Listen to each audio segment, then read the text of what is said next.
여러분, 오늘 여러분들께서 읽으신 이 말씀은 사실은 구약 성경에서도 아주 유명한 말씀입니다. 참으로 우리에게 축복을 말씀하시는 아주 귀한 말씀인데요.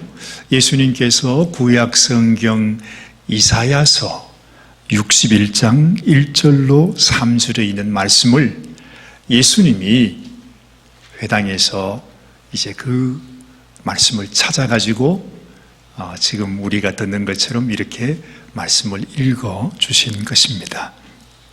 예수님께서도 이렇게 인용하신 것을 보면 이 말씀이 얼마나 소중한 말씀인지를 우리가 알게 됩니다. 그런 의미에서 여러분, 예수님이 직접 인용하신 그 원문, 그러니까 이사야 61장 1절로 3절, 그 원문을 우리가 한번 읽고 지나가면 좋을 것 같습니다. 제가 스크린에 남겼습니다. 여러분 함께 같이 한번 읽어보시면 좋겠습니다.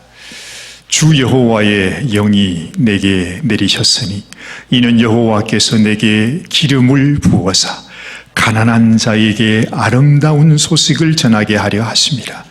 나를 보내사 마음이 상한 자를 고치며 포로된 자에게 자유를, 갇힌 자에게 노임을 선포하며 여호와의 은혜의 해와 우리 하나님의 보복의 날을 선포하여 모든 슬픈 자를 위로하되 무릇 시온에서 슬퍼하는 자에게 화관을 주어 그 죄를 대신하며 기쁨의 기름으로 그 슬픔을 대신하며 찬송의 옷으로 그 근심을 대신하시고 그들이 의의 나무 곧 여호와께서 심으신 그 영광을 나타낼 자라 일컬음을 받게 하려 하심이라. 이것이 이 원문의 말씀이셨습니다. 이 말씀이 얼마나 귀하고 소중했길래 예수님께서 이 말씀을 찾아서 그 회당에 있는 사람들에게 읽어 주신 것입니다.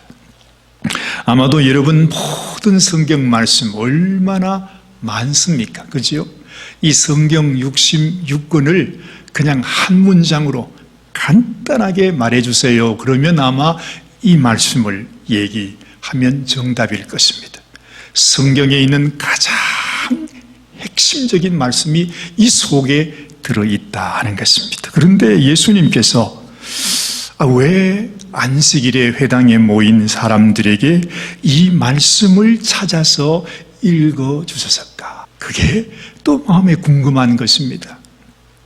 그 이유는 여러분, 이 말씀에 나오는 주 여호와의 영이 내게 내리셨으니 이는 여호와께서 내게 기름을 부어사 가난한 자에게 아름다운 소식을 전하게 하려 하심이라. 나를 보내사.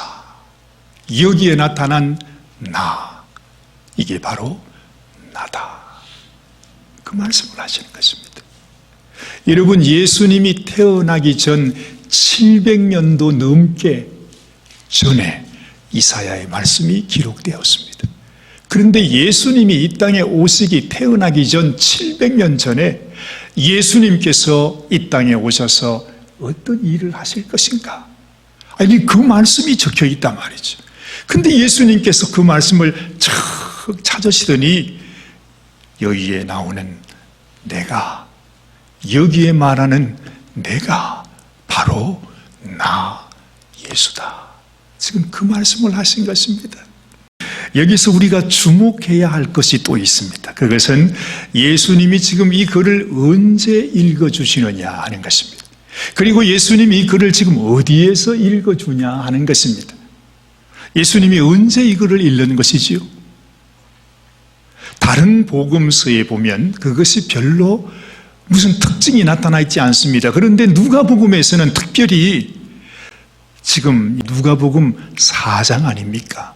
예수님이 공생애를 시작하는 초기에 막 예수님이 이제 사역을, 말씀을 전하는 사역을 시작하는 그의 초기에 예수님이 자기 고향을 찾아가셔서 자기 고향 사람들이 모여있는 그곳에서 지금 이 말씀을 전해주고 있는 것이라 하는 것입니다.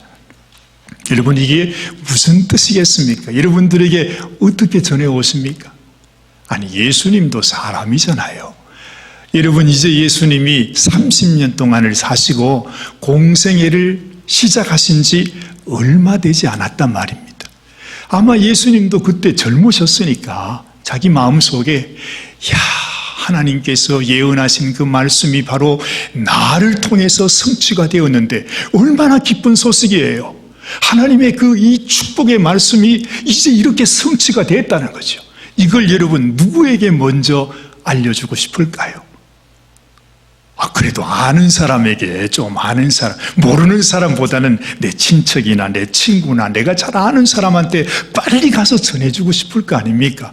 예수님도 똑같은 심정이잖아요. 그래서 그 고향 사람들에게 가서, 회당에 안식일 날에 사람들이 다 모여 있는데 이 말씀을 설명해 준 겁니다. 그러면서 여기에 나오는 이 예언이 바로 나를 가르치는 것입니다. 이렇게 말해주고, 얼마나 좋은 거예요, 정말로. 정말 이 동네 사람들은 아주 대박을 만난 것입니다.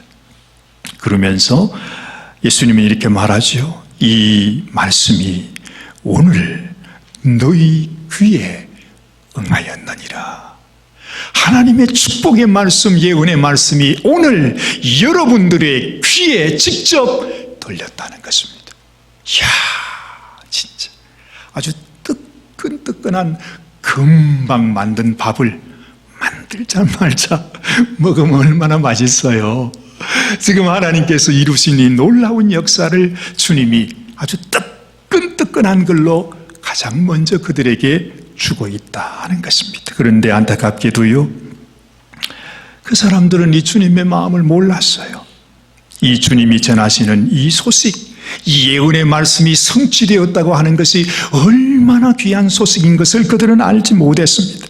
단지 그들의 마음속에는요, 이미 소문을 들어 알아요.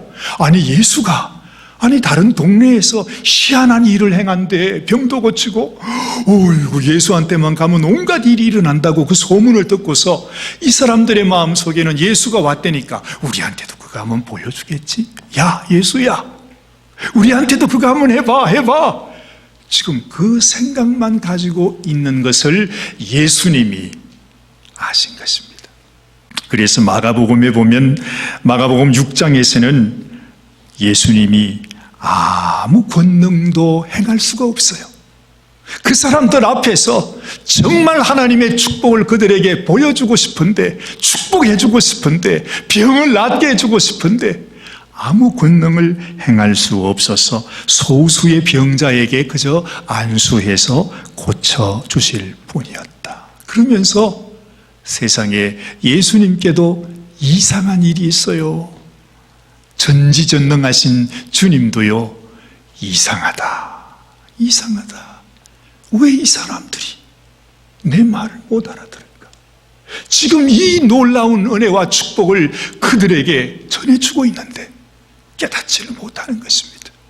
여러분, 전능하신 하나님의 능력도 말이죠, 우리 인간들에게는 믿음을 통해서만 나타날 수 있다고 하는 사실을 우리에게 보여주는 것입니다. 지금 예수님이 오늘 우리에게 찾아오셔도 예수님이 모든 능력을 행할 수 있는 전능하신 주님이시지만은 우리 인간들에게 주의 능력이 나타내기 위해서는 우리에게 그 예수님을 믿는 믿음이 있어야 된다는 거죠. 예수님이시구나. 예수님은 하나님이시다. 예수님은 나를 위해 생명 주신, 나를 사랑하신 분이시다 하는 그 믿음이 있어야만 주님께서 우리 가운데 복을 부으시고 능력을 행하실 수가 있다 하는 것입니다. 그래서 예수님은 항상 그렇게 말했지요. 너희의 믿음대로 될 것이다. 너의 믿음대로. 왜 그렇게 믿음이 적느냐? 너의 믿음을 어디에 두고 있느냐? 늘 주님이 이렇게 책망하시지 않았습니까? 그래서 우리 마음속에 내가 예수님이 누구인지, 어떤 분이신지 그것을 믿는 믿음이 소중하다 하는 것입니다. 그래서 예수님은 그런 말씀을 하세요. 선지자가 고향에서는 환영을 받지 못한다, 그렇게 말씀을 해요. 여러분, 선지자가 왔어요. 우리 교회에 선지자가 오셨어요. 그러면 가장 먼저 우리 마음속에 선지자이시구나 하는 걸 인정해야 되잖아요. 그리고 그 선지자를 존경해야 되잖아요. 선지자가 하시는 모든 말씀을 마음에 믿어야 되잖아요. 그래야 우리에게 축복하실 수 있는 것이 아니겠습니까? 지금 예수님이 그 말씀을 우리들에게 해주고 계십니다. 그래서 옛날에 여러분이 누가복음 성경을 다 읽진 않았습니다만은 쭉 읽어보시면 이 내용이 다 나옵니다. 엘리야 시대 때에 3년 반 동안이나 큰 흉년이 들었는데 그 흉년이 들었을 때에 하나님께서 엘리야 선지자를 보내서 정말 축복을 받았던 사람은 저 이방 땅에 사렙다 과부 한 사람밖에 없었다. 예수님이 이 말씀을 하는 것입니다.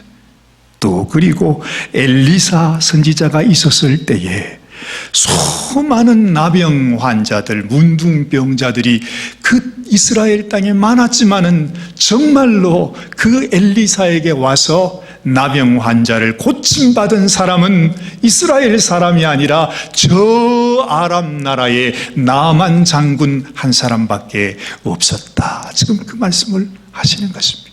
무슨 말입니까? 그 당시에도 엘리야와 엘리사 선지자를 알아주는 사람이 그 사람밖에 없었다는 것입니다. 자기 나라에 있는데도 불구하고 그 백성들은 이 선지자가 얼마나 귀하신 분인지를 몰랐어. 예수님이 지금 자기들 앞에 나와서 하나님이 이렇게 이루신 역사를 말씀해 주고 있는데 그들이 깨닫지 못하는 것을 보면서 너무너무 이상해서 어떻게 이 백성들이 이렇게 미련할까 그러셨다는 거죠. 이렇게 예수님이 이 말씀을 쭉 설명을 해주니까요. 그렇구나.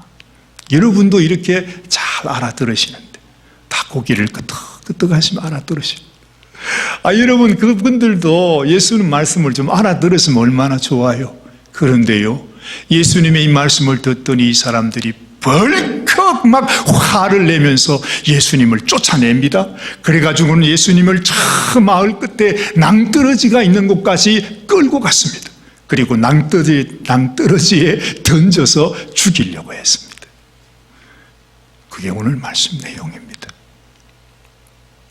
세상에 이게 인생이라는 것입니다.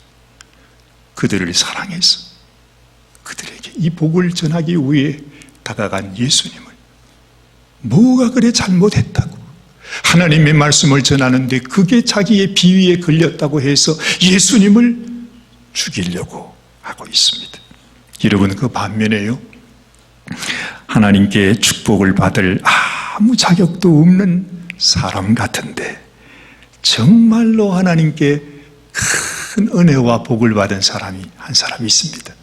사실은 제가 여러분들에게 이분을 좀 소개해드리고 싶어 그래요. 여러분들도 꼭 이 사람이 받은 축복을 여러분이 받았으면 좋겠다 하는 그 마음이 있어서 오늘 제가 이 말씀을 여러분들에게 전해드리는 것입니다. 그 사람이 누구냐 하면 바로 예수님의 제자였던 시몬 베드로입니다. 여러분 너무 잘 아시죠?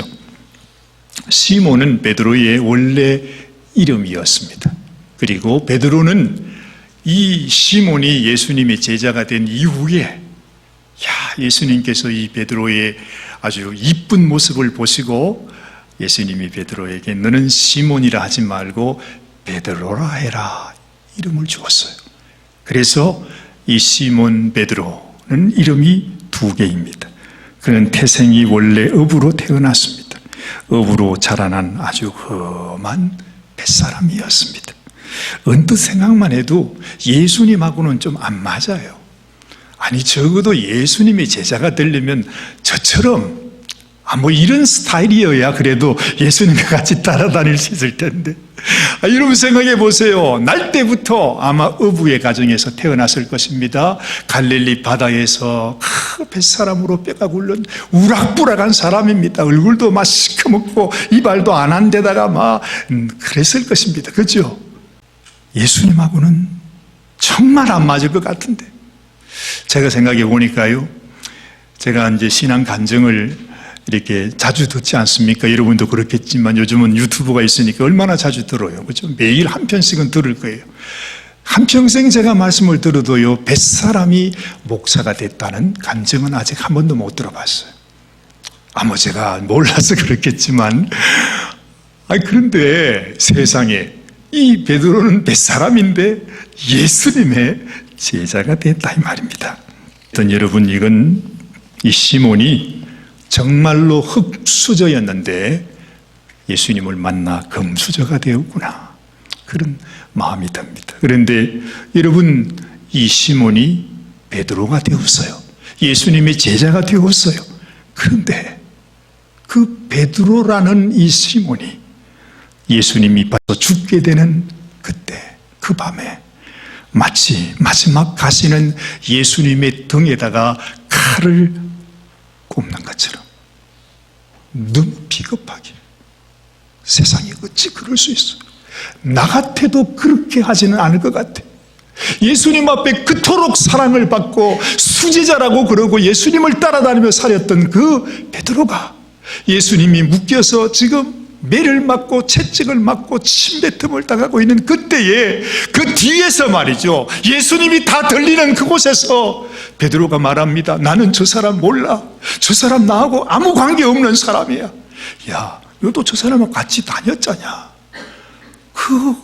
그러는 사람 앞에서 이 베드로가 무슨 말 하냐고, 나는 절대로 저 사람 모른다고 아주 막 저주하면서 맹세하면서 나는 모른다고 그랬더니 예수님도 하도 기가 차시는지 큰 고통을 받으시면서도 베드로를 쳐다보셨다 그래요.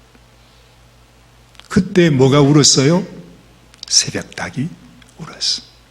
이미 예수님은 이 베드로가 자기를 배신할 것을 이미 다 알고 계셨죠. 어쨌든 여러분, 이 정도 됐으면 끝난 거 아니에요? 더 이상 뭘 기대할 수 있을까요? 아무리 극적인 스토리라고 해도 여기서는 반전이 없는 것입니다.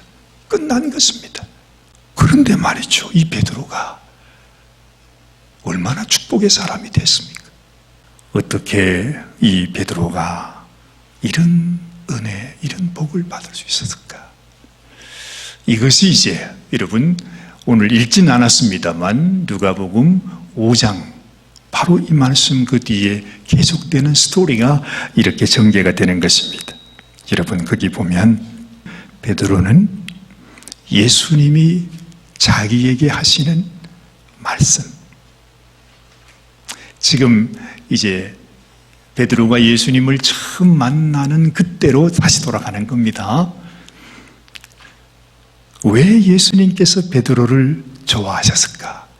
왜 예수님께서 이 베드로가 이 배신자인 것도 이미 그렇게 될 것까지 아시면서도 불구하고 끝까지 이 베드로를 축복의 사람으로 불러주시고 축복해 주시고 배반한 그에게까지 다시 불러서 끝까지 그를 예수님의 가장 쓰임받는 제자가 되게 했는가? 그 이유는 이 베드로가 예수님이 자기에게 처음으로 하셨던 말씀, 그 주님의 말씀을 귀히 여기는 사람이었다 하는 것입니다. 여러분, 이게 핵심입니다. 우리의 신앙 가운데서도요, 우리 모든 신앙에서 내가 어떻게 하나님께 사랑받을 수 있을까? 어떻게 하나님의 그 축복이 내게 임할 수 있을까? 어떻게 주님이 주의 능력이 나를 통해 나타날 수 있을까?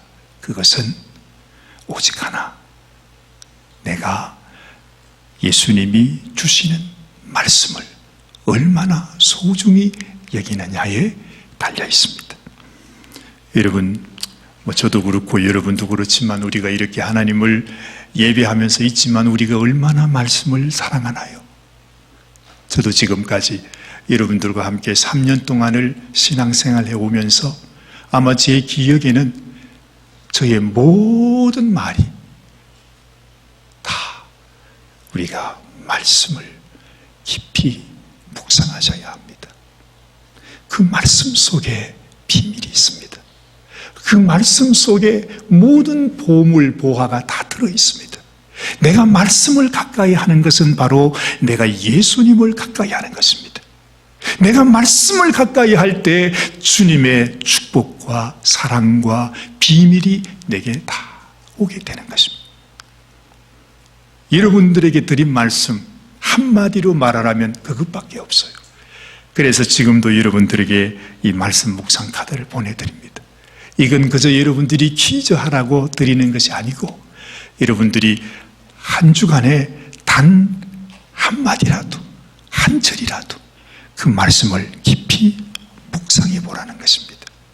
도대체 이 말씀이 뭐길래 자꾸 오사관님이 이런 말을 하시나? 그 말씀을 묵상해 보세요.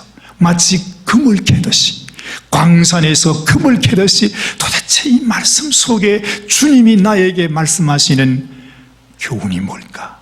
뜻이 뭘까? 주님의 심정이 뭘까? 도대체 내게 뭘 원하실까? 여기에 무슨 보물이 있을까? 그걸 생각하고 그 말씀을 깊이 생각해 보라는 것입니다. 그게 그러면 잠만 오고 지루하기만 해요. 그렇게 생각이 될지 몰라도 여러분, 그것이 우리 주님이 우리를 볼 때 네가 귀하다. 이 베드로가 예수님을 처음 만날 때 그랬었습니다. 예수님이요, 베드로를 처음 봤을 때 이 베드로는 밤새도록 고기를 잡다가 한 마리도 잡지 못해. 웬일인지 몰라. 살다 보면 그럴 때 있잖아요. 이번 주에는 우리 하은이가 학교에서 이제 레포트를 내는데 아주 긴 레포트를 내야 되는가 봐요. 밤을 새면서 다 그걸 완성을 해서 오늘이 내는 듀데이 같아요. 그런데 세상에 이게 웬일입니까? 컴퓨터에서 뭐가 크랙이 됐다고 메시지가 나오면서 자기가 준비한 레포트를 열 수가 없는 거예요. 프린트할 수도 없어. 그래가지고 얼마나 힘들었던지 정말 닭똥 같은 눈물을 툭툭툭툭 흘리면서 어떡해요. 여러분도 생각해 보세요. 밤새도록 일했는데 모든 게 숲으로 돌아가서 얼마나 속상하겠습니까? 바로 그날 예수님께서 이 베드로를 처음 만났습니다. 그러면서 예수님이 한마디를 던집니다. 깊은 곳에 가서 그물을 내려서 고기를 잡으라. 여러분, 이게 얼마나 신경질 나는 말인지 여러분 아시죠? 그 말은 이 베드로가 당신 밤중에 고기 잡을 때 깊은 데로 가지 못해가지고 그래서 못 잡을 수 있어. 그러니까 더 깊은 데로 가서 고기를 잡으라고. 이런 말로 충분히 들릴 수 있어요. 평생에 여러분 바다에서 구원 이 베드로에게 하는 예수님 말씀이 이 베드로의 마음에 얼마나 자존심을 상하게 하는 일이겠어요. 그죠? 그럴 때 있습니다. 근데요, 이 베드로가 예수님이 자기에게 주신 그 첫 말씀을 듣고서 예수님께 내가 밤새도록 고기를 잡았지만 한 마리도 못 잡았는데 예수님이 그렇게 말씀하시니 그 말씀에 의지해서 내가 그물을 내리겠습니다. 그렇게 갑니다. 그게 베드로의 소중한 첫 만남. 예수님은요, 그 베드로의 순종, 베드로의 그 마음, 예수님의 고향 사람들은 예수님이 이렇게 귀한 말씀을 다 성경을 펴서 읽어주면서 다 말해주고 난 다음에 여기에 나오는 내가 바로 나다, 그렇게 말했는데, 아니 그 말씀을 해줬는데 뭐가 그렇게 속이 상해가지고 화가 나가지고요 예수님을 죽이려고 했잖아요. 정작 화를 내야 될 사람은 이 베드로였습니다. 밤새도록 얘가 아무것도 못 잡고 지금 이제 흙탕을 치고 그물 싣고 있는데 와가지고 깊은 데로 가서 그물을 내리라고? 이럴 때 화를 안 내면 바보든지 아니면 성자이시든지 그렇잖아요. 그런데 베드로는 화내지 않았어요. 그리고 당신의 말씀에 의지해서 나가겠습니다. 그물이 찢어지도록 갈릴리 바다에 있는 모든 물고기가 다 몰렸습니다. 진짜 그물이 찢어졌어요. 아마 반은 다 도망갔을 거예요. 그런데도 불구하고요, 고기가 얼마나 많이 잡혔는지 자기 배뿐만 아니라 자기 친구들 배까지 다 불러가지고 두 배에 가득 담겼어요. 배가 가라앉을 지경이야. 찰랑찰랑 하면서 겨우 왔어요. 이상하지 않아요? 주님의 말씀을 소중히 여기고 나하고 아무 관계없는 말, 아니 내 속을 아주 뒤집어주는 말 같은데도 불구하고 주님이 말씀하시니 그 말씀을 소중히 여기고 볼 때 기적이 나타난다는 것입니다. 사랑하는 여러분, 말씀을 사랑하시기 바랍니다. 내게 주시는 말씀, 지금까지는 여러분들이 우리 설교 노트를 제가 말씀 갈로 넣기를 했습니다. 이제는 그 수준이 여러분 이제는 지났습니다. 여러분 너무너무 잘해 주셔가지고 이제는 갈로 넣기를 안 하고 그 말씀 앞에 그 말씀을 한 번, 두 번 한번 읽으시면서 주님이 나에게 왜 이 말씀을 주실까? 그 생각, 한 문장이라도 좋아요. 한 단어라도 좋아요. 그걸 한번 적어보는 것입니다. 나보라고 적는 게 아니라 그렇게 훈련을 하는 것입니다. 여러분, 이게 시작이거든요. 그렇게 해서 하면 하나님의 말씀을 묵상하는 법을 배우게 되는 거예요. 처음에 낚시하면 고기가 잡히나요? 그러나 이게 전문가가 되면 이 고기를 잡을 수 있듯이 처음에 말씀을 보면 뭐가 생각이 나나요? 아무것도 생각이 안 나요. 근데 자꾸 하다 보면 말씀 한마디를 통해서 이런 설교도 만들어지는 거 아니에요? 하나님께서 나에게 뭐라고 말씀하시는 이 베드로가 주님 앞에 그 말씀을 귀히 여기고 받아 순종한 것처럼 우리도 그렇게 순종하면 베드로에게 일어났던 그 축복이 우리의 삶 속에도 일어날 수 있다 하는 것입니다. 우리는 이 귀한 보물을 밥 한 그릇보다도 더 귀히 여기지 못해요. 여러분, 우리가 밥은 늘 먹지 않아요. 설교 노트는 버려버립니다. 소중하지 않다는 것입니다. 이게 우리 마음입니다. 주님 앞에 우리의 믿음과 마음 자세가 소중하죠. 사실은 쓸데없는 것, 사소한 것에 우리 생명을 겁니다. 이 세상에 그 귀한 재물, 명예, 권세 다 좋습니다. 그러나 알고 보면 그건 우리를 죽이는 것입니다. 결국에는 독입니다.